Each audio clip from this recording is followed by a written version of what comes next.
नमस्ते। चलिए बिना देर किए सीधे आज के इस खास विश्लेषण में चलते हैं। आज हम 15 मई से 15 जून 2026 के बीच वृषभ राशि में सूर्य के गोचर से आने वाले बदलावों पर बात करने वाले हैं। देखिए, ये कोई साधारण ज्योतिषीय घटना नहीं है।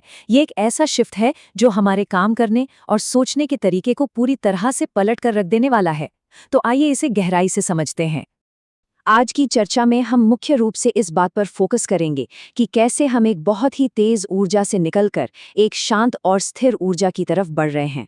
हम लॉन्ग टर्म गोल्स, मार्केट के हालात और सबसे जरूरी बात अग्नि, पृथ्वी, वायु और जल तत्वों के आधार पर सभी 12 राशियों के लिए कुछ बहुत ही सटीक उपायों पर भी चर्चा करेंगे।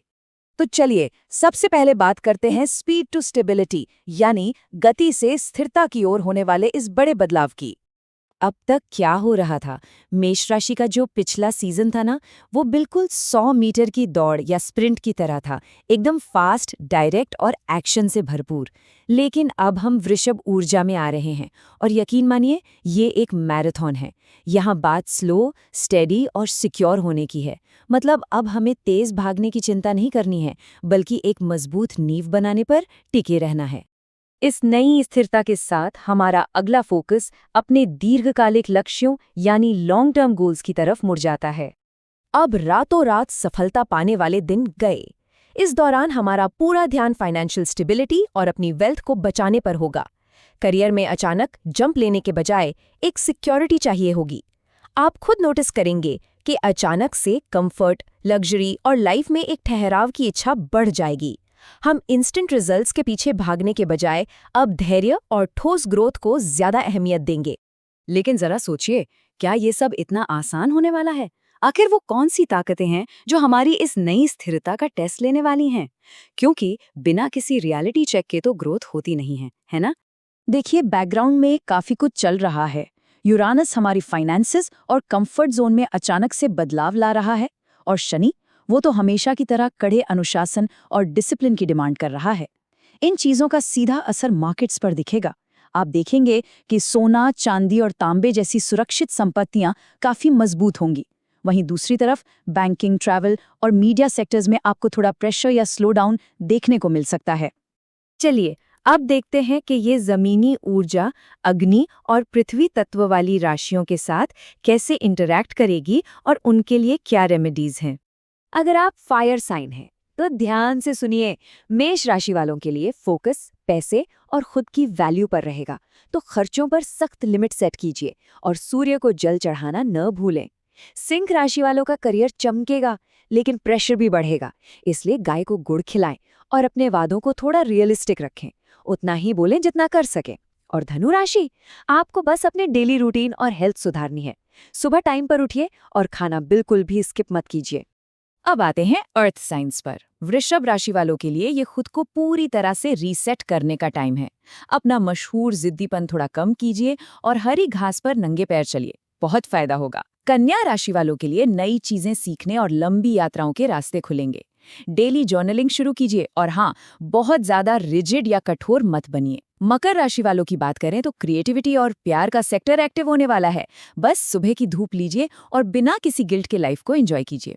अगला भाग वायु और जल राशियों पर है। आइए देखते हैं कि ये राशियां इस समय को कैसे नेविगेट करेंगी। एयर साइंस वालों के लिए थोड़ा मेंटल फोकस जरूरी है। मिथुन वालों का छिपा हुआ स्ट्रेस बाहर आ सकता है, इसलिए सोने से पहले वो स्क्रीन टाइम कम करें और एक घी का दिया जलाएं। तुला राशि वालों को शेयर्ड मनी और इमोशंस पर ध्यान देना होगा। हफ्ते में एक बार नमक के पानी में पैर डालकर बैठिए, बहुत रिलैक्स फील करेंगे। कुंभ राशि वालों के लिए घर और प्रॉपर्टी के मामले सामने आएंगे। बस अपने घर को अव्यवस्था से मुक्त रखिए और घर के बड़ों के साथ कनेक्ट कीजिए। अंत में हमारी जल राशियां। कर्क राशि वालों के नेटवर्क और दोस्तियों में एक्टिविटी बढ़ेगी। पक्षियों को दाना डालें, लेकिन किस पर भरोसा करना है इसे लेकर थोड़े सिलेक्टिव रहें। वृश्चिक राशि वालों की पार्टनरशिप में बड़े बदलाव आ सकते हैं। मंदिर में गुलाब जल छिड़लिए और हाँ, किसी भी बात पर तुरंत तीखा रिएक्शन देने से बचिए। और मीन राशि, आपका कम्युनिकेशन बहुत एक्टिव रहेगा, इसलिए कोई भी मैसेज भेजने से पहले 2 बार सोच लें। आदित्य हृदय स्तोत्र का पाठ आपके लिए बहुत बढ़िया रहेगा। इस पूरे विश्लेषण को समेटते हुए आइए बात करते हैं कि इस वृषभ ऊर्जा को हम असल में ग्राउंड कैसे करें। देखिए, इस 1 महीने को अच्छे से निकालने के लिए सबसे जरूरी बात है, बदलाव का विरोध मत कीजिए, अड़ियलपन से बचिए। हर वक्त सर्वाइवल मोड में रहने से बेहतर है कभी कभी शांति से बैठना सीखना। अपने नर्वस सिस्टम को रिलैक्स करने के लिए कुछ डेली रिचुअल्स बनाइए जो आपको अच्छा फील कराएं। और सबसे अहम, पैसे और अपनी खुद की वैल्यू को लेकर आप क्या सोचते हैं, उस पर दोबारा विचार कीजिए। यहाँ एक बहुत ही पावरफुल थॉट है जिसे आप रोज खुद से कह सकते हैं, धीमा होना मेरे लिए सुरक्षित है। मैं स्थिरता और बहुतायत का हकदार हूँ। मैं जो बना रहा हूँ उस प्रोसेस पर मुझे पूरा भरोसा है। सच कहूँ तो असली ग्रोथ इसी तरह की कंसिस्टेंसी से आती है। पैनिक करने या जल्दबाजी करने से कुछ नहीं मिलता। तो जाते जाते एक बड़ा सवाल हम सबको खुद से पूछना चाहिए।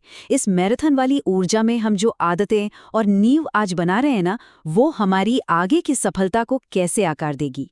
क्योंकि जो ठहराव हम आज लाएंगे वही हमारे कल की स्टेबिलिटी तय करेगा। तो इस समय का पूरा फायदा उठाइए।